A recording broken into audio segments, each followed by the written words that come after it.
Hi, everybody. Laura here. I just wanted to create a little recording for you to help you understand our in-text citations and our works cited list and how they're related. Because once this concept makes sense, it's like the light bulb will go off and it won't be such a difficult thing for you to do anymore. So I wanted to show you a common example that pretty much all of us are used to, and probably you've been told in your college classes, oh, you're not allowed to use these.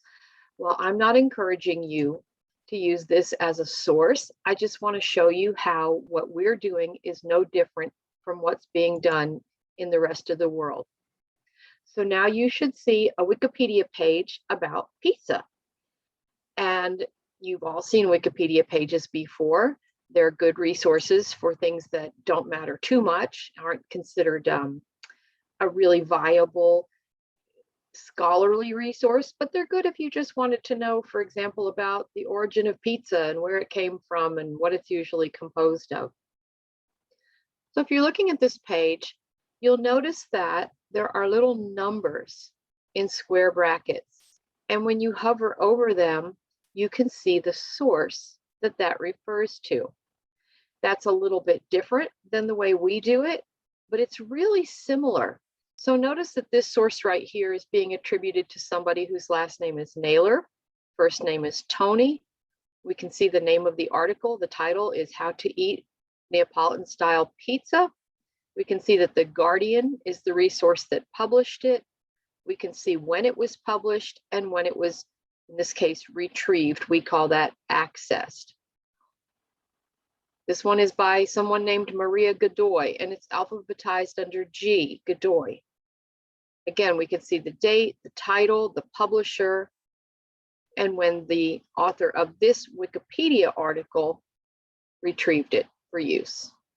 And we can hover over any of these numbers and see the same kind of thing. This one is by somebody whose last name is Miller.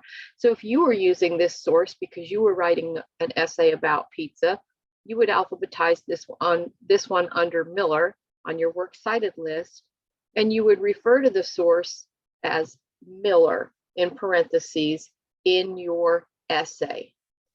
We do not use the date of publication in the in-text citation in our MLA style in-text citations.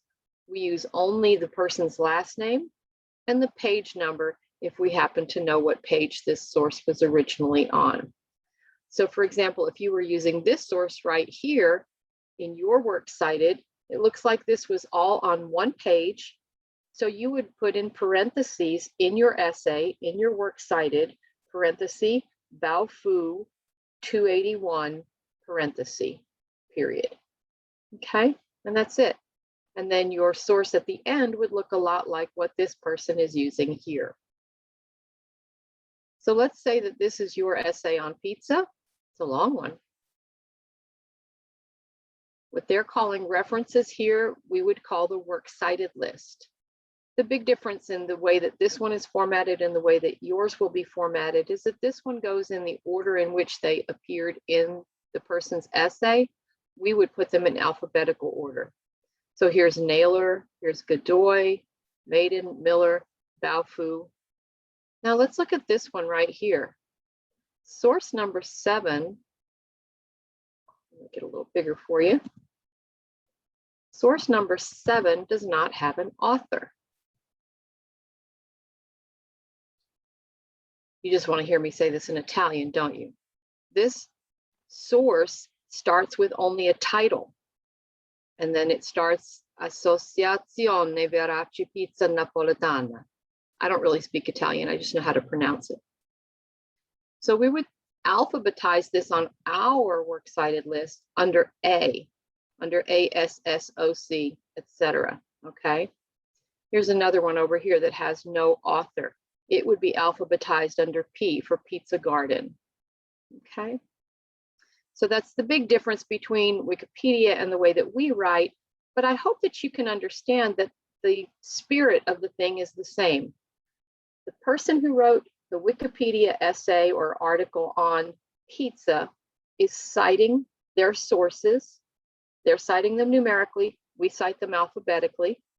They're listing them at the end. They call it references. We call it works cited. But the spirit of the thing is exactly the same. We're giving credit to those authors and articles where we learned what we're putting down as facts, quotes, data, statistics, and so on in our essay. So the whole spirit is the same. The person is giving references. We give in-text citations. They're listing them either under the author's last name or the title of the article when there is no author. Very, very similar. So I hope that gave you an aha moment, and you can see how the essay and the list of sources are related. We're going to organize them alphabetically. They organize them numerically, but the spirit is the same. I hope that makes good sense to you.